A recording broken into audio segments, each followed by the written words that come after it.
বন তো হচ্ছে সম্পদের খনি। এবার যেখানে বন সেখানে বন মানে কি অনুন্নত, মানে সকল উন্নতি নেই, ইন্ডাস্ট্রি নেই, হ্যাঁ, ওখানে ইনকামের কি আছে? নাঙ্গল চালাও, জমিতে নাঙ্গল চালাও, ধান করো, হাতিতে খেয়ে দেয়, শুয়োরে খেয়ে দেয়, ময়ূরে খেয়ে দেয়, বানরে খেয়ে দেয়। যেখানে বন নেই সেখানে গ্রামে যদি ধরো একটা তুমি যদি বিঘা বলো বা হেক্টর বলো, যে পরিমাণ ধান ওরা পায়, বনের হিসাব হয় না, পায় না। সহজে সেখানে অভাব থাকে, সবসময় একটা অভাব থাকে।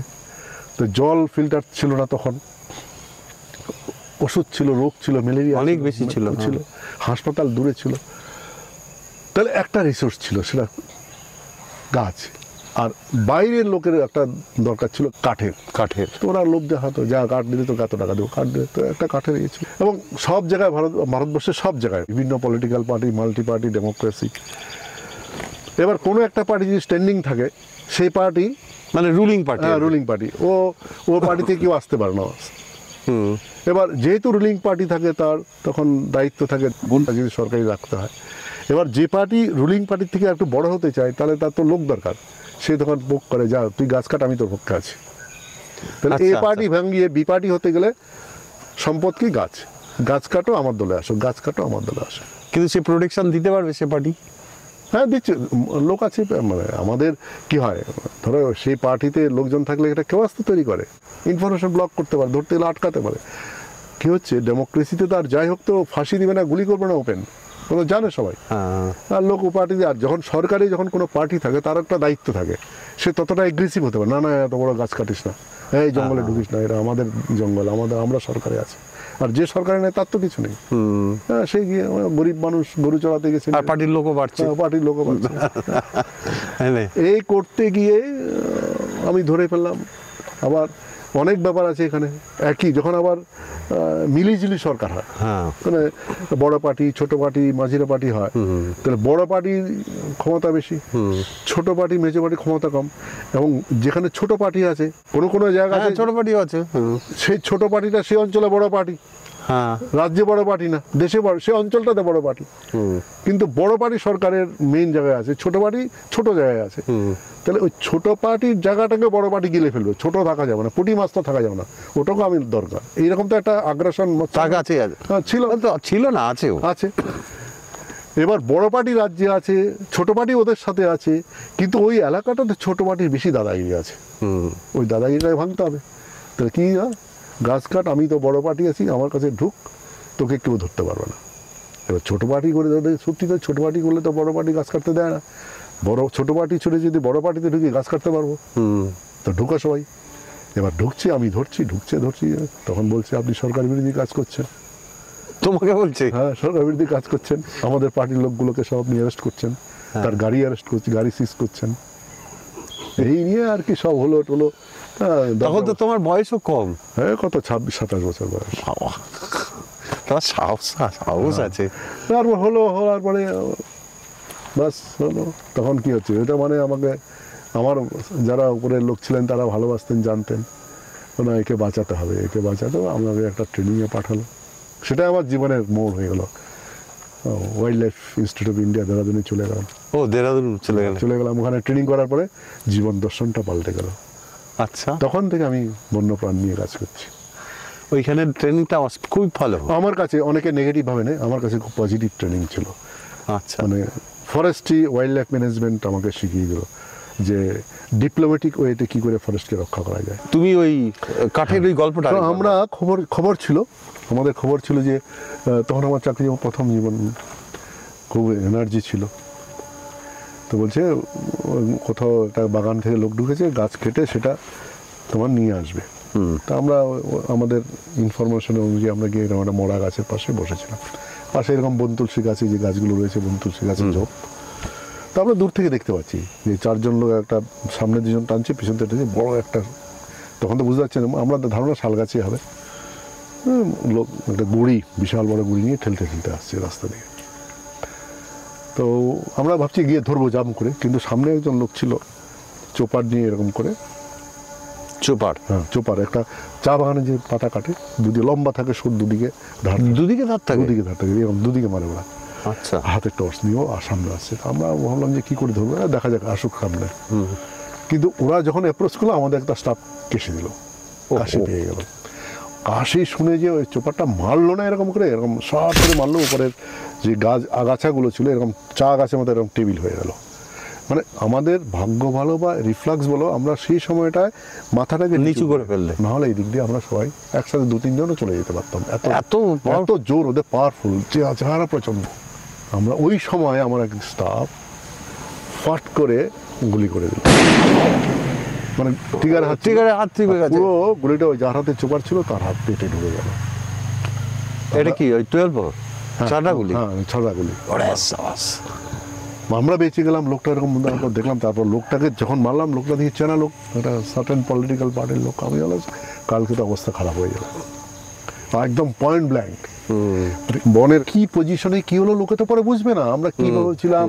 ওই তারপরে ওখানে তো পরে সকালে কি হবে বনটা কেউ বিশ্বাস করবে না। তো এইরকম ভাবে আমরা তখন অমানুষের মতো লোক মেরে ফেললাম। ওকে সঙ্গে সঙ্গে গাড়িতে উঠিয়ে ছুটলাম সদরে, কিন্তু বাঁচাতে পারিনি। কেন, বাঁচার কথাই নেই। পরে এই নিয়েও বোঝানো হলো। এই নিয়ে আমার পর খুব লোকের বাঁচছে। এক একটা বিটে যদি বছরে 12-13 জন লোক মারা যায় গুলি খেয়ে, তো লোকে তো খারাপ, মানে বনের গাছ কাটা যাবে না। কিন্তু সেদিন বুঝতে পারলাম, ও যখন আমার কোলের উপর মাথা রেখে মারা গেল গাড়িতে, ব্রড ডেড হয়ে গেছিলো, এখন হাসপাতালে নিয়ে যাই, তখন খুব কষ্ট হয়েছিল। যে গাছের গায়ে শাল গাছ কেটে দিলে যেমন জল বেরোয়, ওর রক্ত, ওটা দেখে আমার উত্তেজনা হতো। এই গাছটা কান্না করছে। ওদিনকে খুব কষ্ট হয়েছিল মানুষটার জন্য, যে লোকটা মরে গেল। আমরাও কিন্তু মারতে চাইনি, আমরা কেউ মারতে চাইনি, রুখতে চাই। রিফ্লাক্সে হয়তো আমরা সেদিনকা ওই ওর হাতের টিগারটা না লেগে গেলে বা না কাশলে হয়তো ওরা আমার পার হয়ে চলে যেত। আমরা হাল্লা টাল্লা করতাম, ভয় পেয়ে পালিয়ে গেলে পরে হয়তো গ্রামে গিয়ে রেড ফেড করার কথা ছিল বা করতাম, এরকম আমি ভাবছিলাম মনে মনে। তখন তার কথা বলা যায় না, নাহলে কিচ্ছু আমি না বলা পর্যন্ত কিছু করবে না। কিন্তু ও কাশলো আর ও সরছে, মানে এত সিঙ্ক্রোনাইজেশন হলো। বলো না একটা কথা, মানে বনের রাখে হরি মারেকে। আমার স্ত্রীও তখন লাস্টে ভাবতেন যে যা হবেন তিনি করবেন, যেদিন যাবে না যাবে, ও তো আমার কথা শোনার লোক না, চলেই যাবে। তো ওই রাখে হরি মারে। দেখলাম জীবনটা, দেখলাম সৎ উদ্দেশ্য নিয়ে কাজ করলে না ক্ষতি কম হয়। আমি নিজে পরে বুঝলাম, হয়তো কষ্ট হয় মাঝে মধ্যে, লোকের কষ্ট প্রচুর হয়, কিন্তু আলটিমেটলি গেইন হয়। আমি জীবনে দেখেছি, আমার সার্ভিস লাইফে আমার সবার ভালোবাসা পেয়েছি। সবাই এখনও ভালোবাসেন, সবাই এখনও চেনেন, শ্রদ্ধা, যারা ছোটরা আছেন আমার তারা শ্রদ্ধা করে, যারা বড়রা তারা স্নেহ করেন, এখনও যোগাযোগ করে। এটাই পাওয়া। আরেকটা গল্প বলো তোমার। এই গল্প তো কত রকম গল্প শুনেছি। প্রথম জীবনের গল্প, জীবনের গল্পই বলো। তখন তো এত বেশি পলিশড হয়নি, এত বেশি ডিপ্লোম্যাটিকও হয়নি, একদম সহজ সরল কথাবার্তা। সবাই মানে যেখানে যায়, ওই সমিলকে আজ পর্যন্ত কেউ কিছু করতে পারেনি। ওই সমিলে আপনাদের বনের গাছ কাটবে, আপনারা ধরতেও পারবেন না, আপনাদের সরষাতে ভূত আছে।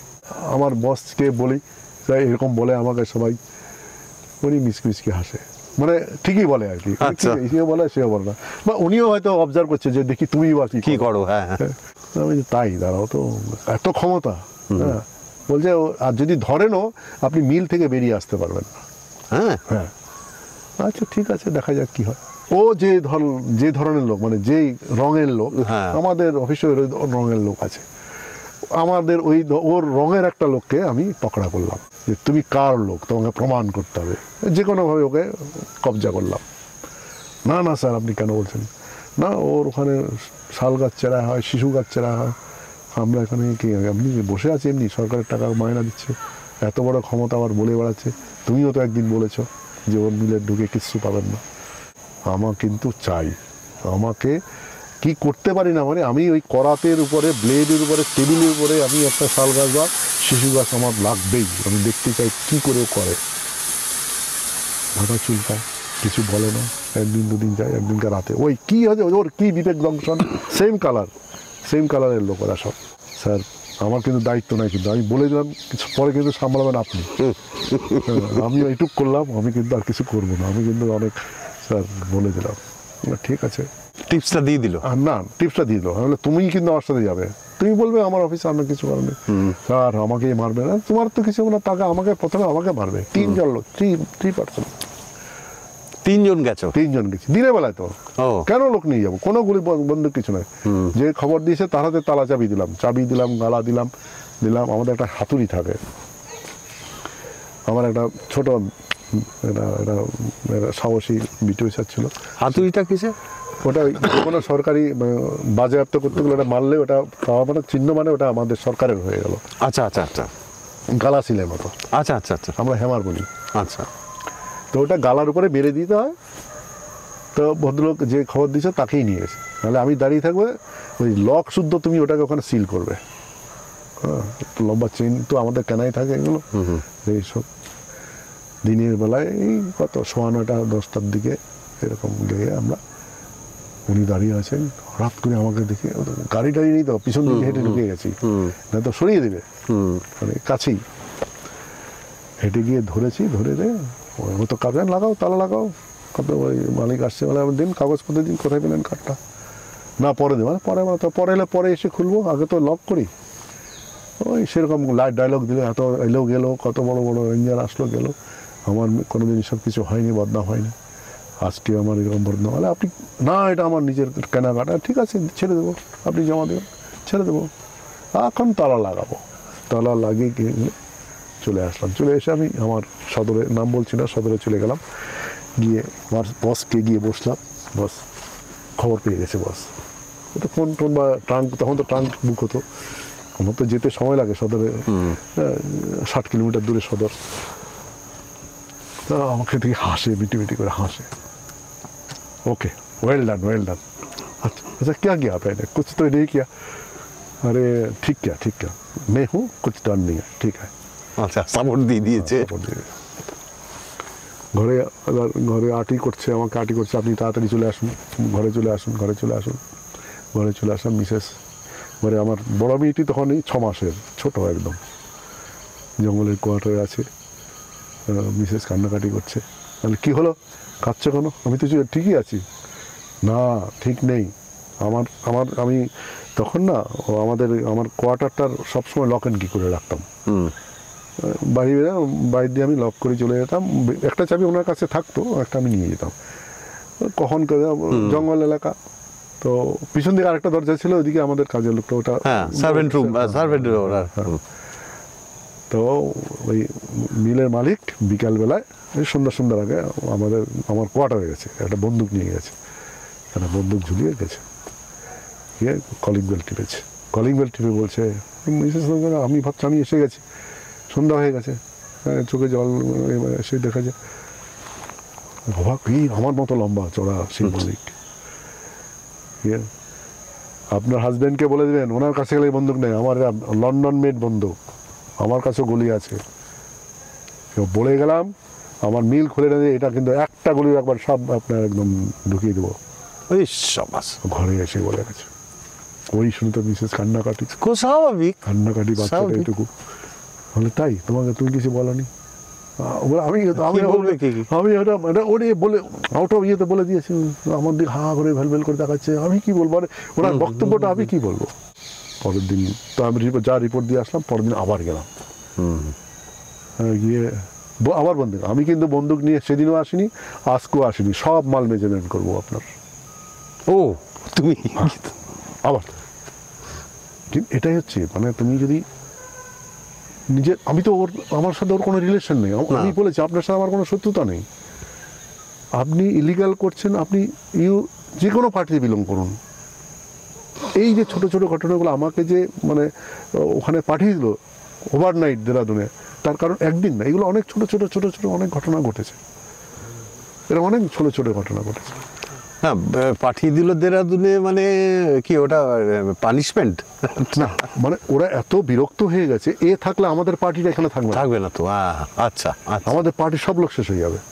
কি একটা কত গেল রাজা মহারাজা, এই কোথাকার রেঞ্জার এসে আমাদের কারো কথা শোনো না, সরকার আমাদের আছে, আমাদের কথা শোনো না। তখন আমার সিনিয়র না, একে এখন আপাতত এখান থেকে সরিয়ে দাও, কোথায় দিবে, যেখানে দিবে সেখানেই তো আমাকে ধরবে, 3 মাস অন্তত out of sight out of mind. But আমার কাছে বলছি, ওটা আমার সিনিয়র যিনি করেছেন আমাকে, এখনও তাকে আমি খুব রেসপেক্ট করি, যে আমার জীবন দর্শনটাকে উনি ওই কি নাম, নামটা না বলাই ভালো। আচ্ছা, না পানিশমেন্ট তো না। না পানি নাও, লোকে নানা অনেকে অনেক রকম ভাবে তো, আচ্ছা আচ্ছা, অনেক অনেক রকম ভাবে। এখন অনেক অফিসার আছেন আমাকে ভালোবাসে, একজনের নাম বললে কি করে হয়? হ্যাঁ, স্বাভাবিক স্বাভাবিক স্বাভাবিক। মানে টিপস বলি আমাদের, কি করে আমরা বুঝতে পারি কি করে কখন চোরটা, কি করে কোন মন্ত্রটা পড়তে হয় যাতে চোর ধরা পড়ে।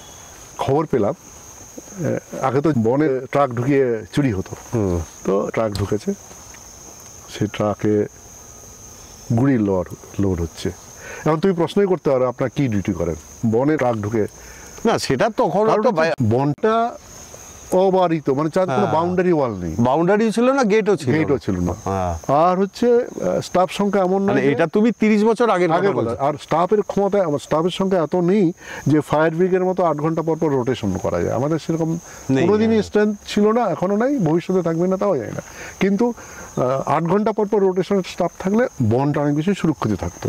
তখনও ছিল না, এখনও না, আগামী দিন থাকবে না জানি না, থাকলে ভালো হয়। এবার যেহেতু কোনো একটা স্টাফ তো 16 ঘন্টা 18 ঘন্টা 24 ঘন্টা একসাথে কাজ করতে পারে না। হ্যাঁ আর বনের কাজ করতে হলে মিনিমাম তো একটা মিনিমাম 5-7 লোক থাকতে হয়। হ্যাঁ হাতি আছে, গন্ডার হ্যাঁ, আছে, হ্যাঁ। এই চোর চামার আছে, আছে। তো যাক এনিহাও ওই ম্যানেজ করেছে, গ্রামের লোকেরও অভাব থাকে, তারাও গাছ কাটার দিকে প্রলোভিত থাকে। সব খবর আসলো। সেদিনটা আমার ছিল বিবাহবার্ষিকী, প্রথম বিবাহবার্ষিকী। যেহেতু ছুটি পাওয়া যেত না, তো আমি ভাবলাম যে যখন ছুটিই পাওয়া যাবে না, ছুটির জন্য এত অনুরোধ করলে পাওয়া যায় না, তো আর গিয়ে বারবার বলতে বিরক্ত লাগবে। নিজেটা আমার একটা আগাগোড়া একটা, মানে আমার এগুলো একটা সেলফ রেসপেক্টার ছিল। তো আমি করতাম কি, আমার কোয়ার্টারে সবাইকে ডেকে দিতাম, আচ্ছা, আর আমাদের স্টাফরাও আমাদের সাথে থাকতো, তো একটা ফ্যামিলি হয়ে যেত। Family হয়ে একটা gathering, আমি সুন্দর। দেখেছো, আমি যেখানে গেছি আমার মানে একদম, আমার একদম। বাইরের বন্ধু থেকে আমাদের কর্মচারী বন্ধু বেশি। হ্যাঁ, হ্যাঁ। ওদের সাথে মিশে ওদের সাথে সবকিছু আমার হতো। তো এবার আমাকে তো আমার স্টাফ বলছে এরা হচ্ছে, সব হচ্ছে, রান্না বান্না হচ্ছে, খাওয়া দাওয়া হবে। তো আমাদের কানে কানে আমার একটা স্টাফ এসে বলল, স্যার পসেও। কি পসেও? পসেও মানে? ঢুকলো গাড়ি ঢুকলো। আচ্ছা। কি কোথায় বলে ওটা বল? আরে এত খাচ্ছি আমরা, এত সাহস, আজকে একটা দিন ঢুকবো, কী করবো? আমরা বললাম, বিশেষ করে বললাম তুমি স্টাফের বউ ছেলে মেয়ে সব আছে টাছে, করো টরো। আমরা 5-6 জন লোক ওখান থেকে কেটে পড়লাম। তোমার প্রথম বিবাহ বার্ষিকী। কেটে বললাম, এখনো কথা শুনতে হয়। তা গেলাম, গিয়ে তোমার এবার গাড়ি বের করা যাবে না। আমার যেরকম লোক আছে, যে লোক এত বড় একটা ট্রাক ঢুকাতে পারে তারও স্পাই থাকে। তারও তো অনেক আছে। হ্যাঁ। এবার আমরা ওখান থেকে যে করে হোক আমরা হেঁটে, আমরা ওখান থেকে মোটামুটি ধরো 5 কিলোমিটার হাঁটলে। বিবাহ বার্ষিকীর অনুষ্ঠানটার খবরও পেয়েছে বলেই ও, আমি জানি না সেটা, আমি না নিশ্চয়ই, তাহলে ওটাই ভেবেছি যে এটা আজকে ফাঁকা দিন। হ্যাঁ, তো আমি সেটা জানি না। তো আমরা দেখলাম যে আমার স্যার গাড়ি নিলে কিন্তু টের পেয়ে যাবে। তো আমরা 5 কিলোমিটার, তো এখন কটা বাজে? 8টা বাজে। আমরা 10টার মধ্যে পৌঁছাবো, ওর তো এত তাড়াতাড়ি হবে না, 12টার আগে তো গাড়ি বেরোবে না, ওর আইডিয়া। তো আমরা হাঁটা শুরু করলাম, গেলাম আল দিয়ে, ধান ক্ষেত দিয়ে হেঁটে, রেল লাইন ক্রস করে টোরে আমরা পাকা রাস্তা ক্রস করে গিয়ে আমরা গেলাম।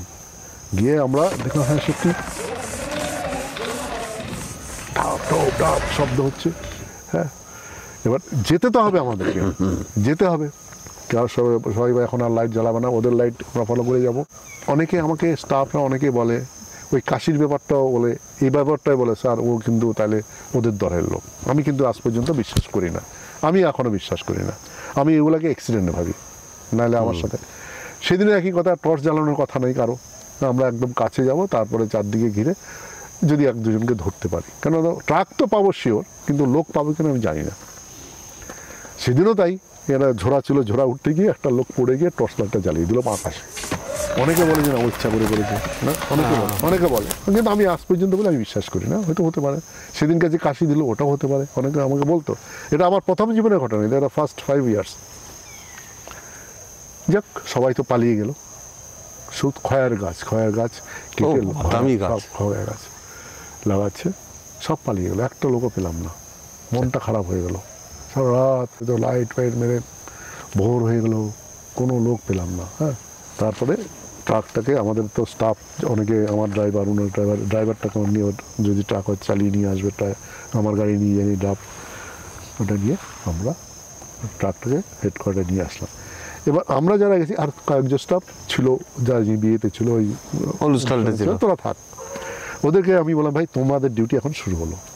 তো একজনকে আমি বললাম, কানে কানে বললাম যে তোদের লক্ষ্য হবে, দেখো টিপস কী করে একজন লোক কাজ করে, তোদের লক্ষ্য হবে, ওরা তো বাইরের লোক হবে, গাড়িটার নাম্বার দেখে নিলাম হরিয়ানার গাড়ি, এদিকের গাড়ি না, তাহলে ওই গাড়িটা এদিকের কেউ মানে ডাউন টিপে আসামে যায়, ডাউন টিপে নিয়ে ওদিকে মাল পাঠিয়ে দেবে, এরকম কোনো প্ল্যান করেছিল হয়তো।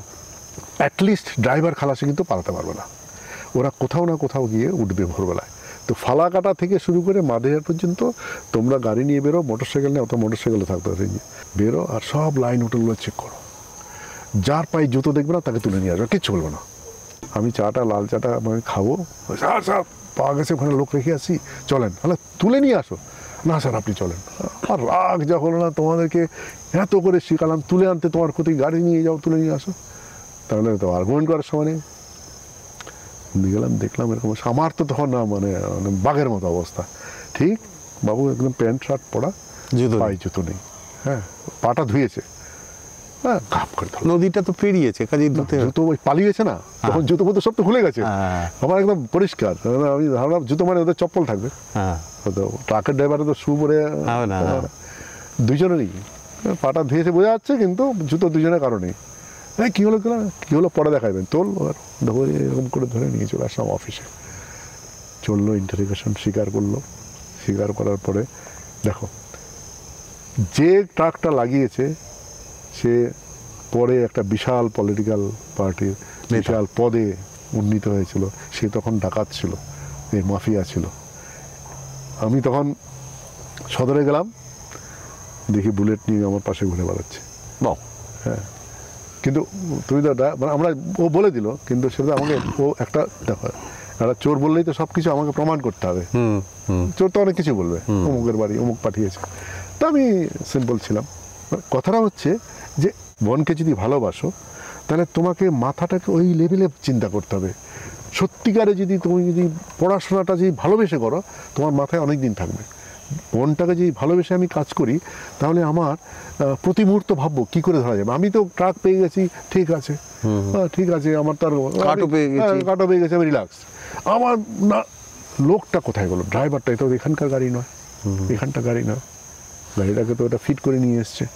তো এই যে একটা যে এই যে এটাই আমাদের বুঝতে হবে যে কখন এটা দেখো শেখা যায় না, না এটা ওইখানটায় আমার মনে হলো ওই অনুভূতি থেকে আসে আস্তে আস্তে। ভালোবাসা থাকলে, ভালোবাসা থাকলে অনুভূতি উদয় হবে, ভালোবাসা না থাকলে তো অনুভূতি উদয় হবে না। না তুমি যদি কাউকে ভালো না বাসো, তার সাথে কোনো অনুভূতি আসবেই না। 100 বার ওই ভালোবাসতাম বলেই হয়তো আমার কাছে ওই।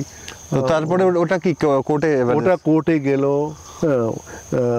ওনার যে ওনার আসলেন, সেটা গাড়িটা পরে কনফিসকেশন, সে গাড়িটা বোধহয় এখনও গেলে পাওয়া যাবে না, অকশন হয়ে গেছে জানি না, পায়নি গাড়ি, ওদের জেল হলো, সবই হলো। ও জেলও হয়েছে? হ্যাঁ জেলও হয়েছে।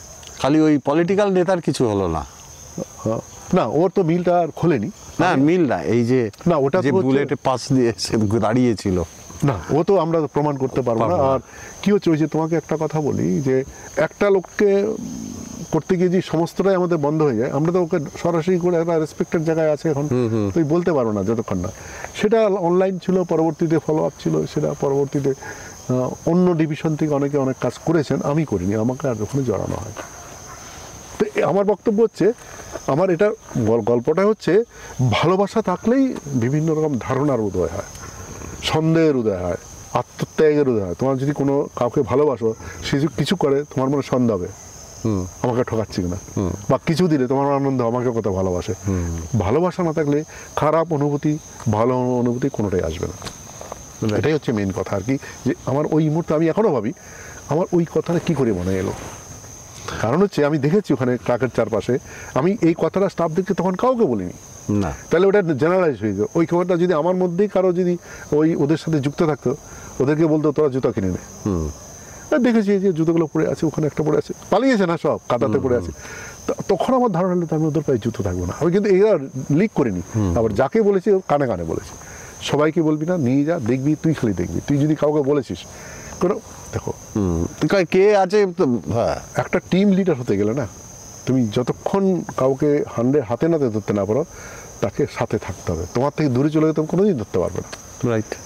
এই যে জিনিসগুলো করেছি, যে যদি কেউ আমার দলে থেকে ওদের দলে কাজ করে থাকে, সে কিন্তু সাবধান হয়ে গেছে, যে মারাত্মক লোক। এই কিন্তু এত বছরের জীবনে কোনো প্রপার শিষ্য তৈরি করেছো? না শিষ্য, দেখো শিষ্য শিষ্য বলতে আমি কথার কথা ভালো একজন মানে কর্মী, ভালোবাসার মানুষ, মানে জঙ্গল ভালোবাসে এরকম তোমার আন্ডারে তো অনেক লোকই এসছে। না, অনেক লোক এসছে, অনেক লোক চলে গেছে, আমার সময় অনেকে কাজ করেছেন, ভালো কাজ করেছেন। আর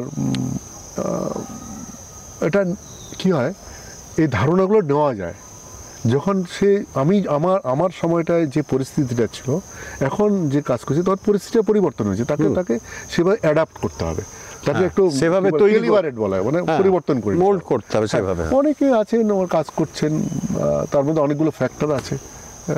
হ্যাঁ, এখন তো আবার ফ্যাক্টরটা অনেক বেশি, ফ্যাক্টরটাই বেশি। অ্যাডমিনিস্ট্রেশনে কাউকে ফলো করা যায়, কারো অ্যাডভাইস নিয়ে নিজে কাজ করা যায়, কিন্তু এই যে শিক্ষায়তন বা বিদ্যালয়, মহাবিদ্যালয় বা ধর্মীয় ডারার মতো গুরু শিক্ষা পরম্পরা এখানে চলবে না, কারণ সিচুয়েশন ইজ চেঞ্জ। তোমাকে ওই ইডিওলজিটা নিতে পারো, সেগুলো ইডিওলজির লোক অনেকেই আছে, ইডিওলজি অনেক ভালোবাসার লোক এসছে, আমার অনেক ভালোবাসার লোক আছে, এখনও কাজ করছে। ওরা মাঝে মধ্যে ফোন করে, বিভিন্ন পরিস্থিতিতে পড়ে বিরক্ত হয়, ফ্রাস্ট্রেশন আসে, করে ফোন করে, অনেকে করে, একদম পুরো নর্থ বেঙ্গল, এমনকি আমাকে এখনো সুন্দরবন থেকে অনেকে ফোন করে, মেদিনীপুর থেকে ফোন করে। তুমি সুন্দরবনে কবে ছিলে? আমি সুন্দরবনে কাজ করি না, এই মানে আমার এখানে কাজ করা লোক ওখানে চলে গেছে। আচ্ছা, এখানে আমার সাথে যারা কাজ করেছে, অনেকে সুন্দরবনে কাজ করে, তারা কথা বলে, কোনো চোর ধরলে কথা বলে, কোনো লিগাল ইস্যুতে কথা বলে। তার মানে কি, আমাকে ওরা ফলো করে, নাহলে আর আমি ওদেরকে এন্টারটেইন করি, আমার বলতে ভালো লাগে।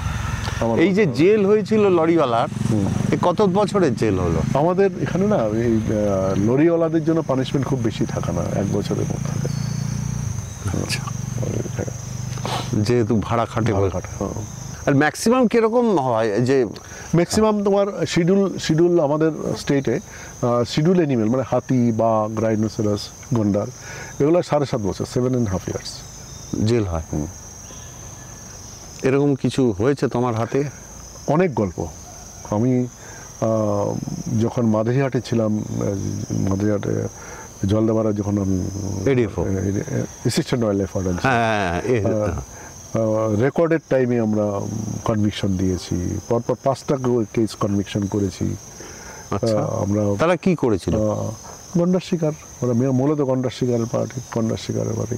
আমরা AK-47 উইথ 46 বুলেট আমরা রিকভারি করেছি, 303 উইথ বুলেট রিকভারি করেছি, উইনচেস্টার রিকভার করেছি, উইনচেস্টার রাইফেল রিকভারি করেছি।